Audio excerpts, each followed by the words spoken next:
Hip-hop has lost one of its most influential and controversial pioneers. Afrika Bambaataa, the legendary DJ, producer, and cultural icon born Lance Taylor, has died at the age of 68. According to reports, he passed away in Pennsylvania after complications related to cancer. His death marks the end of an era, one that helped shape hip-hop into the global force it is today. But his legacy is one that remains deeply complex, celebrated by many and questioned by others. So, who is Afrika Bambaataa, and why does his story still spark both admiration and controversy? Born in 1957 in the South Bronx, New York City, Bambaataa grew up during a time when the neighborhood was facing extreme hardship. Economic decline, rising crime, and neglect left many communities struggling. Raised in a low-income housing complex by his mother, he was introduced to music at a young age through her vinyl collection. That early exposure would later become the foundation of something much bigger. As a teenager, he found himself surrounded by gang culture, but instead of letting it define him, he chose a different path. In the early 1970s, Afrika Bambaataa began DJing at block parties and community centers. Inspired by pioneers like Kool Herc, he started experimenting, mixing records, looping beats, and creating a new sound that people had never heard before. But he wasn't just playing music, he was building a movement. He transformed his connection to the street gang Black Spades into something positive, forming what would become the Universal Zulu Nation, an organization built on the principles of peace, love, unity, and having fun. It wasn't just about music. It was about giving young people identity, purpose, and a way out of violence. By the 1980s, Bambaataa had become a global name. His groundbreaking track, Planet Rock, changed everything.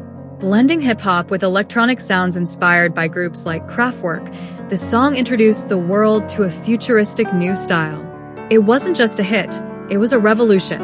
Using the iconic Roland TR 808 drum machine, Bambaataa helped define the sound of hip-hop and electro-funk. His music pushed boundaries, influencing generations of artists across the globe. He went on to collaborate with major names and contribute to global causes, including the anti-apartheid project Sun City, alongside artists like Bono, Run DMC, and Keith Richards. His impact was undeniable. Fans and fellow artists have described him as one of the architects of hip-hop culture. Many credit him with turning music into a movement, something that united people across race, culture, and borders. As one tribute put it, hip-hop will never be the same without him, but everything it is today exists because of him. And in many ways, that's true. From block parties in the Bronx to global stages, Afrika Bambaataa helped shape the sound, the message, and the identity of hip-hop. But in recent years, his legacy became increasingly complicated. Multiple individuals came forward with serious allegations of sexual abuse dating back decades. These accusations, first widely reported in 2016, cast a long shadow over his career. Bambaataa strongly denied the claims. Some cases led to legal battles, including a civil lawsuit in 2021 involving allegations of trafficking and abuse. The case ended in a default judgment after he failed to appear in court.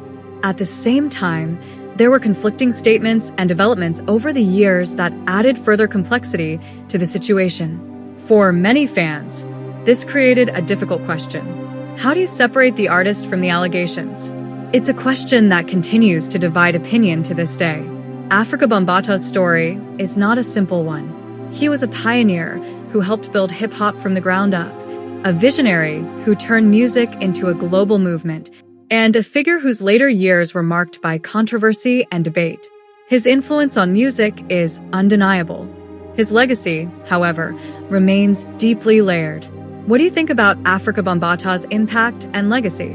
Can his contributions to hip-hop be separated from the controversies that followed? Let me know your thoughts in the comments below. If you found this video informative, don't forget to like, subscribe, and turn on notifications so you never miss stories like this. Thanks for watching, and I'll see you in the next video.